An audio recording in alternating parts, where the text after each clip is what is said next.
எனக்கு அன்பானவர்களே, ஆண்டவர் இயேசுவின் நாமத்தில் உங்களை வாழ்த்துகிறேன். தொடர்ச்சியாய் சில வார்த்தையை சொல்லிக் கொண்டிருக்கிறேன். கவலையை விடுங்கள், கவலையை வச்சிருங்க, அவர்கிட்ட சொல்லிடுங்க. இது கேட்டோம். சரி, என்ன செய்யணும்? கர்த்தரை தேடணும். கர்த்தர் எல்லாவற்றையும் பார்த்து கொள்ள வேண்டுமானால், எல்லாத்தையும் பார்த்து கொள்ள வேண்டுமானால், ஏன்னா அவருக்கு எல்லாம் தெரியும். பாருங்க, என்ன செய்யணும் தெரியுமா? அவரை தேட வேண்டும். ஏன்னா இது தேடுறதில்லை. மனுஷர்கள் எது தேவையில்லையோ அதையெல்லாம் தேடிக்கிட்டு இருக்கிறோம். அவசியமே இல்லை, நமக்கு பிரயோஜனமே இருக்காது. நேரத்தை வீணடித்து, நம்முடைய எனர்ஜியை வேஸ்ட் பண்ணி, தேவையில்லாத பேசி, எவ்வளவோ கஷ்டம் பொழுதுபோக்கு போல் மாறுது பாருங்க. ஆண்டவர் தெளிவான வழியை வைத்திருக்கிறார். தெளிவான வழி.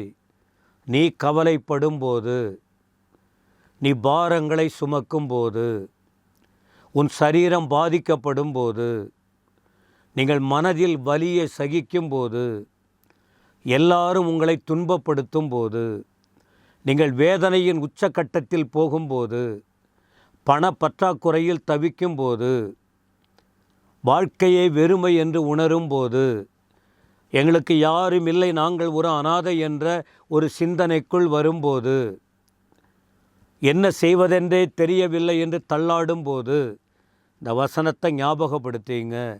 ஆண்டவர் சொன்னார், தேடுங்கள், தேடுங்கள். யாரை தேடணும்? ஆண்டவர் இயேசுவை தேட வேண்டும். ஏன்னா அவர் தான் சொல்லிக் கொடுக்கிறார். மத்தேயு 6:33 அவர் தான் தன்னுடைய மலையிலிருந்து பிரசங்கம் பண்ணிக்கிட்டு இருக்கும்போது, ஏராளமான வார்த்தைகளை அறிவிக்கும்போது அவர் தான் சொன்னார், தேடுங்கள்னு. யாரை தேடணும், எதை தேடணும் அப்படின்னு ஒன்று சொல்லும்போது, அவருடைய நீதி, தேவராஜ்யம், அவருடைய நீதி. ஆண்டவர் எதை தேட சொல்கிறாரு? முதல்ல சொல்கிறாரு, தேவனுடைய ராஜ்யம். அப்போ தேவராஜ்யம் தேவன் இருக்கிற இடம்.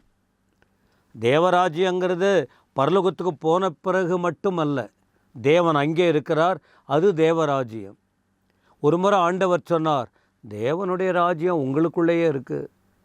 நீ எப்போ இயேசு கிறிஸ்துவை நம்பி, ஆண்டவர் இயேசுவை ஏற்றுக்கொண்டு, அவர் வார்த்தையை முக்கியப்படுத்தி, எல்லா சூழ்நிலையிலும் இயேசுவே ஆண்டவரேன்னு நம்பிக்கையோடு ஒப்பு கொடுக்குறீங்க, தேவராஜ்யம் உங்களுக்குள்ளே வந்திருக்கு.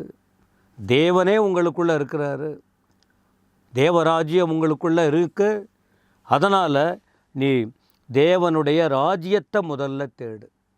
தேவனை தேடுங்க, தேவராஜ்யத்தை தேடுங்க. ரெண்டாவது சொல்கிறாரு, அவருடைய நீதியை தேடுங்க. ஏன்னா இந்த பூமியில் நீதி இல்லை. எங்கே பாருங்க அநீதி. வாயில் நிறையா பேசுகிறாங்க, நாங்கள் பொய் சொல்ல மாட்டோம், ஆனால் பொய் சொல்லிக்கிட்டே இருப்பாங்க. நாங்கள் எந்த தவறும் செய்ய மாட்டோம், தப்பு செஞ்சுக்கிட்டே இருப்பாங்க. நாங்கள் யாருக்கிட்டே லஞ்சம் வாங்க மாட்டோம், வாயில் மட்டும்தான். நாங்கள் யாருக்கும் எந்த தொந்தரவு கொடுக்க மாட்டோம்.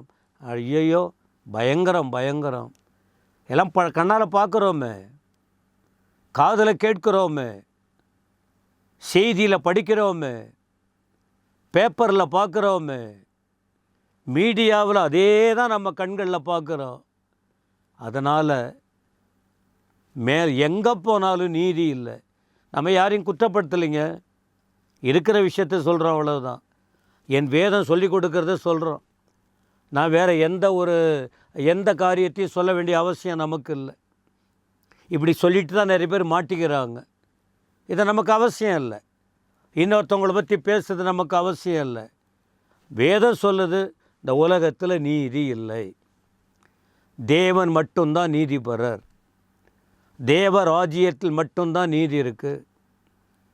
பூமியில் எந்த இடத்துல நீதி இல்லை. நீங்கள் நீதியை பூமியில் பார்க்க முடியாது.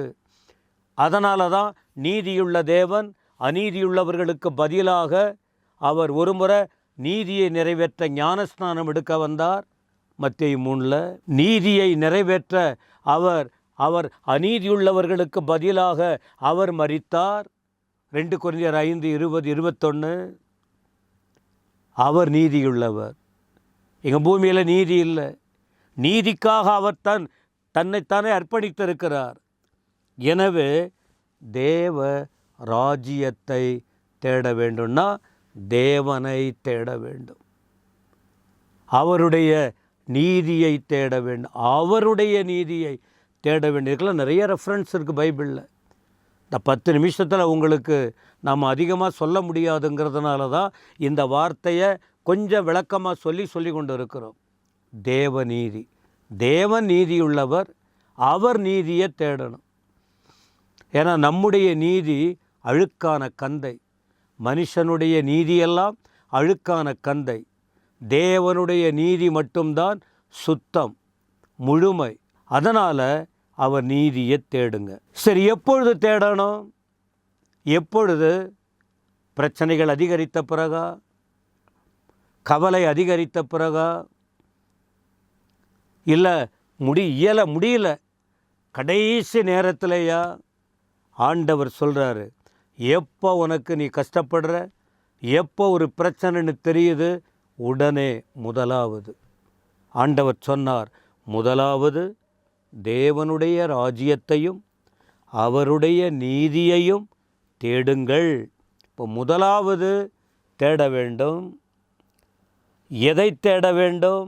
தேவனுடைய ராஜ்யத்தையும் அவருடைய நீதியையும் தேட வேண்டும். தேடினால் என்னாகும் தெரியுமா? பார்க்க முடியும். தேடினால் காண முடியும்.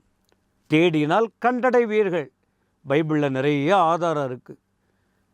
தேடினால் கண்டடைய முடியும். ஏற்கனவே சவுல் தன் தகப்பனுடைய கழுதையை தேடி போனான்.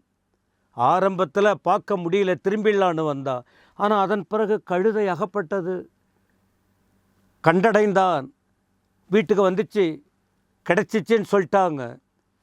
தேடுங்கள், கண்டடைவீர்கள்.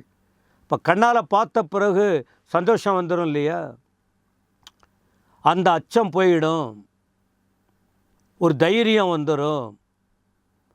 அப்போ ஆண்டுடைய நீதியையும் அவருடைய ராஜ்யத்தையும் தேடுங்கள். என்ன நடக்கும்? அப்படி தேடிட்டா, சிலர் சொல்லுவாங்க, தேடிட்டா எல்லாம் கிடச்சிருமா? பைபிள் படிச்சுட்டா கிடச்சிருமா? ஜெபம் பண்ணிட்டா கிடச்சிருமா? ஊழியம் செஞ்சிட்டா கிடச்சிருமா? எப்போ பாரு ஏசப்பா பாட்டு பாடிக்கிட்டே இருந்தால் கிடச்சிருமா? எப்போ பாரு ஸ்தோத்திரம் ஸ்தோத்திரம் ஸ்தோத்திரம் போட்டுக்கிட்டு இருந்தால் கிடச்சிருமா? வேலை செய்கிறவங்க செய்யட்டும், அவங்க பண்ணட்டும். தேவனை நம்பின பிள்ளைகள், நீங்கள் அவரை நம்பி பாருங்கள், தேடி பாருங்கள், கிடைக்குதா இல்லையான்னு பாருங்கள். பொய் சொல்ல வேண்டிய அவசியம் இல்லை, அலைய வேண்டிய அவசியம் இல்லை. ஆண்டுடைய வார்த்தை சொல்லுகிறது, இவைகள் எல்லாம் உங்களுக்கு கூட கொடுக்கப்படும். எவைகள்? என்னத்தை உண்போம், என்னத்தை உடுப்போம், என்னத்தை குடிப்போம் அப்படின்னு கவலைப்பட்டிருக்கீங்கள? எல்லாம் அவருக்கு தெரியும். அவர் உங்களுக்கு உணவு கொடுப்பார், உடை கொடுப்பார், இடம் கொடுப்பார், எல்லாம் கொடுப்பார். ஆனால் வேத வசனத்தின்படி, முறைப்படி நாம் கர்த்தரை தேட வேண்டும். தேடினால் ஆண்டவர் தென்படுவார், கொடுப்பார், எல்லாம் கொடுப்பார், உங்களை ஆசீர்வதிப்பார். வார்த்தையை நம்புங்க. கர்த்தர் உங்களோடு இருப்பாராக. ஆமேன், ஆமேன்.